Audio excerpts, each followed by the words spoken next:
50 miles north of Albany is the small city of Glens Falls. With a population of just under 15,000, this tidy post-industrial community is home to one of the most impressive art collections between New York City and Montreal, the Hyde Collection.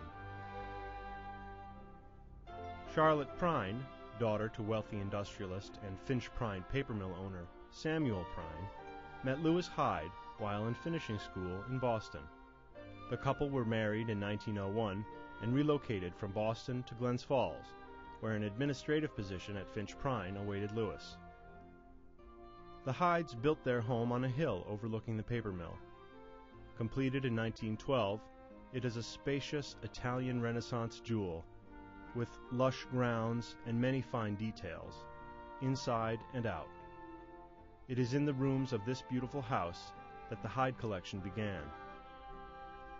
The Hydes, especially Charlotte, enjoyed collecting art. Over a period of 50 years, they would build what is now the permanent collection of the museum, almost 3,000 items, including paintings, sculpture, furniture, and decorative arts. With the help of notable art historians, they acquired important works by the old masters, including Botticelli, El Greco, Rembrandt, and Rubens. After Louis's death in 1934, Mrs. Hyde continued to expand the collection, adding modern masterpieces by Degas, Picasso, Renoir, and Seurat. The collection continues to grow through acquisitions and represents nearly 25 centuries of the arts. It really is an eclectic collection. What's remarkable about it is that when you come to the museum, you'll see things from, again, the history of Western art, but you'll also see works of very small scale. Mrs. Hyde certainly acquired these things because she wanted to live with them, and it's one of the great, I think, the most charming aspects of the institution, that you can walk in a room and see a work by a Baroque painter, and then take 5 steps and see an example of a small sculpture by a late 19th century artist as well. Somehow Mrs. Hyde was able to make that eclecticism work. She wanted to live with these things, and that's really, you get that sense when you're here in the museum.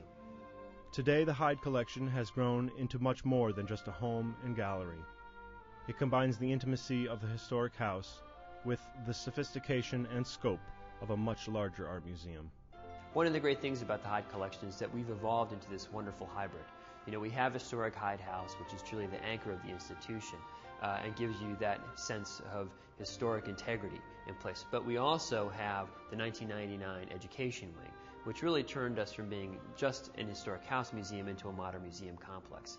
That complex allows us to do these wonderful educational programs that give kids an opportunity to come up into Hyde House or to see or interact with one of our special exhibitions that we do here at the museum, because we do temporary shows, probably 6 to 8 a year.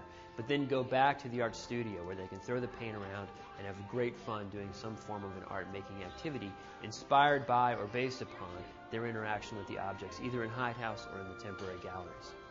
Defined by a unique combination of tradition and innovation, the Hyde Collection strives to be an exceptional participant in the cultural, educational, and economic life of a growing and changing upstate New York. We truly are able to take you from the ordinary to the extraordinary as soon as you walk through our front door.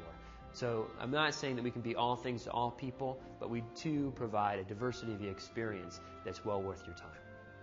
The Hyde Collection is more than a world-class art museum. It is a vital cultural and educational resource, a perfect arts destination for both novice and enthusiast alike.